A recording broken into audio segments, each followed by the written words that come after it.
This is a fan-generated show. If you would like to support us, please go to JamieGlazov.com, and also don't forget to subscribe to our YouTube channel. All your support is greatly appreciated. Good evening. Welcome to the Glazov Gang. Tonight, a very special edition. Easy Meat inside Britain's grooming gang scandal. Our very special guest this evening, Gavin Bobby, the founder of the Law and Freedom Foundation. Gavin, welcome back to the Glazov Gang. Hello, Jamie. Great to see you again. We did a two-part series in the recent past on Muslim rape gangs in the United Kingdom and the cover-up, all the atrocious, frightening, horrendous details and ingredients of the case. And now your group has published a new version of the book, Easy Meat, written by Peter McLaughlin. Tell us about this new edition of this book that deals with the Islamic child rape gangs. Yes, it's updated. It's in hard copy. You can get it on Amazon. It's meticulously researched. It's beautifully written by Peter McLaughlin, a little forward by me. It's the definitive reference work on these grooming gangs, and it's only getting worse as time goes on. The story is only getting worse as time goes on. But you can get it in hard copy on Amazon. Thank you very much, Gavin. Well, look, you know, in the book, it shows social workers, police officers, Muslim groups, journalists, members of parliament, all knew about these grooming gangs, these rape gangs, for decades, and they turned a blind eye. This is just, what do we say about it, Gavin? Well, yes, it was political correctness that made people refuse to recognize this problem. It appears to have been going on since the 1980s. Initially, it was Sikh girls getting targeted, the early mid-1980s, Sikh girls being targeted, and then the Muslim rape gangs moved on to white indigenous British girls, and the authorities would not look at it. They sent out memo after memo, and all these local authorities saying, you mustn't mention who's doing it, you mustn't mention ethnicity, you mustn't mention that it's the taxi trade that's heavily involved in it, because that primarily means Muslim men. And that has gone on for decades, and now they can't hide it anymore. What they're trying to do is to say that it's restricted to certain towns, particularly one town called Rotherham. And I think they're going to continue to try that, but that won't hold water. It's a nationwide problem, very widespread, very dangerous.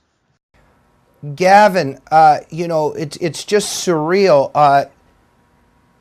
In the book, and also, you know, your discussions throughout, you know, time as we're covering this issue, am I correct that while Peter McLaughlin and your researchers are getting the evidence simultaneously as time is going on is vanishing?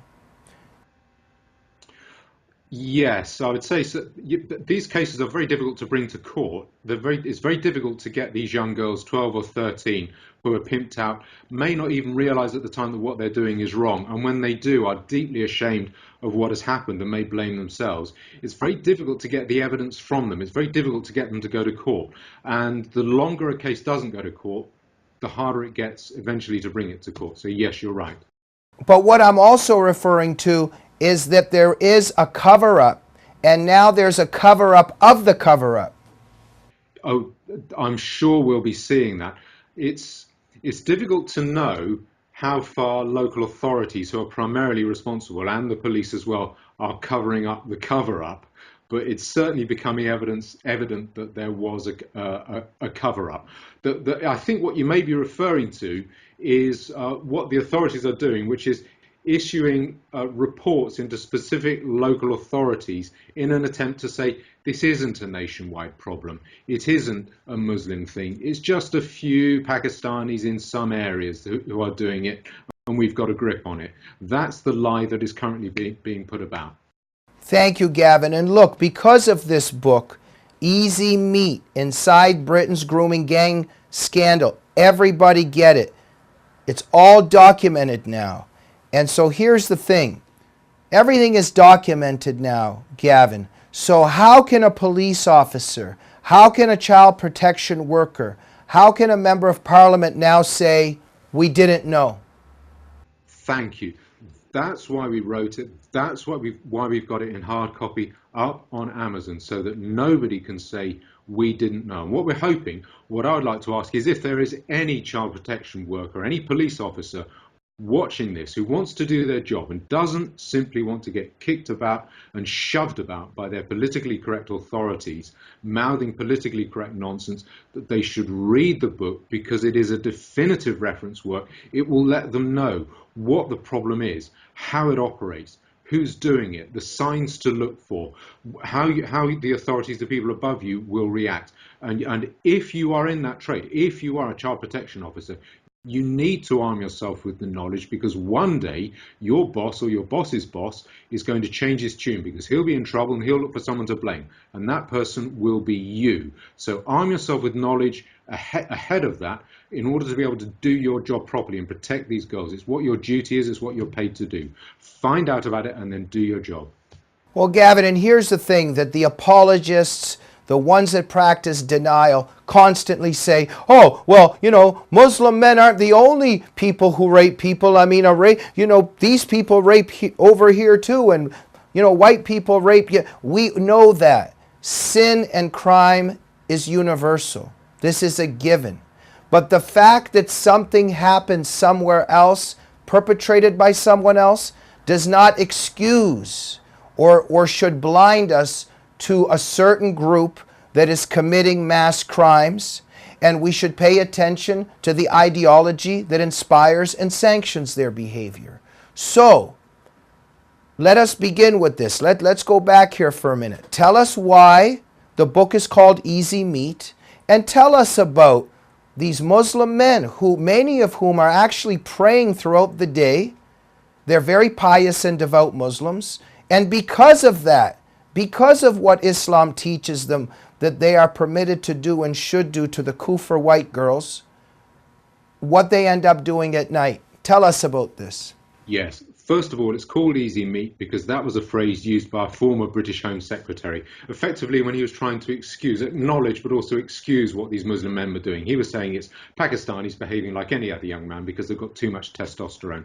No, that emphatically is not the case. Unfortunately, this is a crime that is almost exclusively confined to Muslim men, not Pakistani men, but Muslim men within Britain. It's what's called localized grooming, and that word localized is the key. Non-Muslim, white, indigenous British men, if they want to go and engage in child abuse, they will tend to have to go online where it's anonymous because it's disapproved of. Because if I said to you, hey Jamie, let's go and see if we can go and abuse a child together, you'd report me to the police immediately. It's frowned upon. But in Muslim circles, it is not. And therefore, what you see amongst Muslim men in Britain is brothers, cousins, uncles, colleagues, friends, neighbours getting together and then going out to have an evening, finding young girls between the ages of 12 or 13 and 16. By the time they're 16, they've gone to seed as far as these men are concerned. They usually like them about 12 or 13. And that's what they're doing together. And it is Muslim men doing it. And let me interrupt for 1 second. This is crucial here. This is what the left cannot accept, that there is a difference among groups and cultures, period. And this is what the left cannot digest and denies. But here's the thing. In the Judeo-Christian tradition, in our Western civilization, we have sin that is committed. We have crimes that are committed. But child abuse is frowned upon, repudiated, and punished. But in the Muslim culture and religion, because of the Islamic texts, it is justified, it is sanctioned that the Kufr girls can be taken as sex slaves and raped. And this is a problem. Yes, absolutely. Very much so. What the stats, the figures reveal is that a Muslim man is between 150 and 200 times likelier than a non-Muslim man to commit this crime. So what that means is if you have one Muslim man in front of you and 150 non-Muslim men in front of you and you don't know who's committed this crime, arrest the Muslim man because he's the one who's likely to have done it. It is as severe as that for the reasons that you say. And there's a section in the book that goes through the background of Islamic doctrine, how it's permissible to have sex with children, how sex is and rape These are weapons of war against the unbeliever. That's a civilizational crime. That is, in fact, a genocidal crime as defined by the UN Convention on Genocide. Now, I have given a talk about that, but basically, under the UN Genocide Convention, if you act with the motive of destroying or replacing or getting rid of a certain group, i.e. the non-Muslim, and then you do certain things like taking children away from their families or reducing childbirths within that group, that counts as a genocidal crime, punishable as genocide. It is as serious as that. It is a civilizational crime motivated by Islamic doctrine, and that is why this particular crime is seen pretty much exclusively amongst Muslims. In Britain, it's Somalis and Pakistanis, Bangladeshis, Afghans. Abroad in Germany or France, it will be North Africans, Algerians or Moroccans. Muslim men. Thank you, Gavin. And what we need to stress is that the left, in its denial, always slandering wonderful people like you, human rights activists, who are trying to protect the victims of Islamic supremacism and all of its crimes. And what we need to stress here is that the left engages in this. It says, oh, well, you're trying to stigmatize all Muslim people. You're spreading hate against all Muslims. This is a lie. It is a given that not all Muslims do anything, just like not all people do everything. The key is that there is Islamic doctrine, and Easy Me documents all of these texts in Islamic theology. I also recommend to all of our viewers to get Robert Spencer's work, who documents all of the Islamic teachings on child rape and on sexual slavery, etc. But Gavin, what we constantly need to be stressing is that we're not spreading hate against Muslim people. We're not saying that all Muslims do this. What we're saying is there are Islamic teachings that justify this, and the danger is there are many devout, pious Muslims, in this case Muslim men, who carry those teachings out. Yes, absolutely. And like you, I'd recommend people to read Robert Spencer's dissection of Islamic doctrine, particularly on issues like this. He's very good on dissecting Islamic doctrine. I have to take issue with you on one point. The idea that not all Muslims or not all Muslim men are doing this. Well, I think we can say that Muslim women aren't doing this. We can say that Muslim babies aren't doing this. We can say that Muslim pensioners are not doing this, but the statistics, the data is really worrying on this. I'd like to go through some figures with you because it makes it leads you to some very uncomfortable conclusions. Now, the current town in Britain that we know about, because it's been researched, it's had an inquiry into it, is called Rotherham. And what they have found, the recent inquiry into Rotherham, found that over the past dozen years or so, 1,400 girls were victims of these rape gangs. Now that town has about 86,000 people in it, but the entire borough, the district under that council, which is I think what was being talked about, has 250,000. So let's take the higher figure of 250,000. Now the UK has 64 million people. So if there are 250,000 in that borough, then if you multiply 64 by 4, you come up with 250. Now, if you take the figure of 1,400 victims and you multiply that by 250, you come up with 350,000 victims.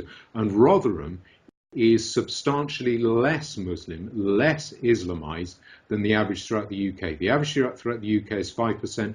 Rotherham is about 3 to 3.5%. So it's substantially less. You should have fewer instances of this crime in Rotherham than nationwide. But just think for a moment, if you have 350,000 victims, possibly more than that, somewhere between that and 500,000 victims throughout the UK. Now, the number of Muslims in the UK is said to be about 3 million. Now, if you take the rape-aged Muslim males, there'll be males between about 18 and 43. 17 and 43. That is 1/3 of the male Muslim population, or 1/6 of the total Muslim population. 1/6 of 3 million is 500,000. Now, what that looks like is you have 350 to 500,000 victims on the one hand, and you have about 500,000 rape-aged Muslim males in the UK. And the question that I'd ask you, just a quick question, yes or no, Jamie, if you have a prostitute and you have a client, who is likely to have more sexual partners, the prostitute or the prostitute's client? Well, I can answer that for you.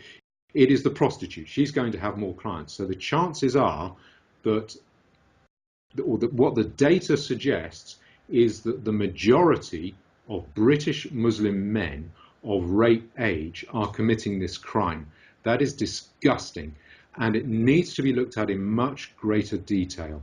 Absolutely, Gavin, and thank you for sharing this frightening information, information that is documented.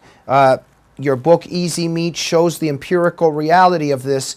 I just want to crystallize exactly my point and what I'm saying here, and it's so important that you brought that up. My point in general is that what the left does is, for some reason, it's constantly playing with this charade of whether it's all or how many, etc. And all I'm saying is that this is a lie, and it's deceptive, because look, we all know many people. It depends what we even mean by Muslim. There are many people, many men that are born in the Muslim world. They were not given a choice whether they wanted to be Muslim or not. They live secular lives. They live peaceful lives. I know many of them.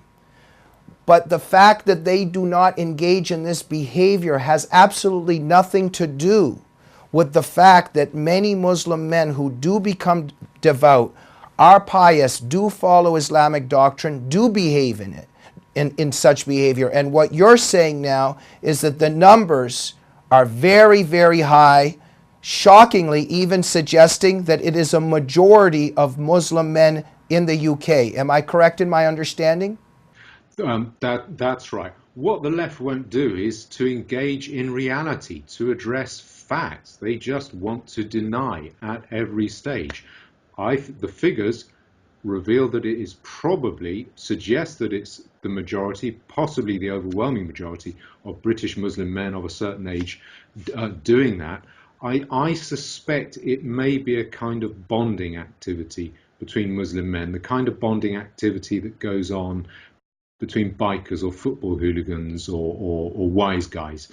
And the numbers are very uncomfortable. It's not only the rapists themselves. There are other people implicated. There are the men running the kebab shops where the girls are first enticed and first groomed.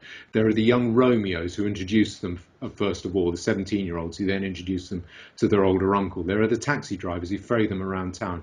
There are the money men who launder the money. So there are a lot of people implicated. And when you have so many victims, it suggests that I can't see how it isn't the majority of rape-age Muslim males engaging in this. I don't like that, but that's the figures talking. If you're offended at that, if you hate that idea, it's the figures, the data that you hate. It's the data that's offending you, not me. And also, here's the key issue. I mean, when I was, reading your material, reading Easy Meat, I mean, the documentation of what's happening to these poor girls, gasoline being thrown on them, their tongues being nailed to tables, just the abuse, the cruelty, all of this monstrous treatment of these young innocent girls. The question is, are you more concerned about being politically correct, or do you want to save thousands, tens of thousands, millions of these victims of rape gangs? And so this is when real humanitarianism comes out. Gavin, Bobby, thank you so much for everything you're doing. Let's wrap up. What can be done? People need to inform themselves primarily. Before people do anything, inform yourself. The authorities also need to get a grip on this crime in order to stamp it out aggressively with any legal means that they have, in order that it doesn't come to a head and explode at some stage. But at the moment, what we're hoping is that the people who work in this area and who have some conscience about their jobs will inform themselves and do their jobs properly. And we're hoping that the book will enable them to do that. Thank you so much. Gavin, Bobby, very appreciated. Keep up the great work. Thank you, Jamie. It's a pleasure talking to you again. Thank you. And our audience, go to Amazon.com and get Easy Meat, Inside Britain's Grooming Gang Scandal by Peter McLaughlin. Arm yourself with knowledge and start to participate. Get involved. Start fighting for human rights. Fight on behalf of children. And let us be honest about the texts in Islam that inspire and sanction this ugly violence. If you appreciate this show and like what we talk about, please remember we're a fan-generated show. If you can help us keep going, go to JamieGlazov.com and support the Glazov Gang, and make sure you subscribe to the YouTube channel of the Glazov Gang. And we'll see you on our next episode. Good evening.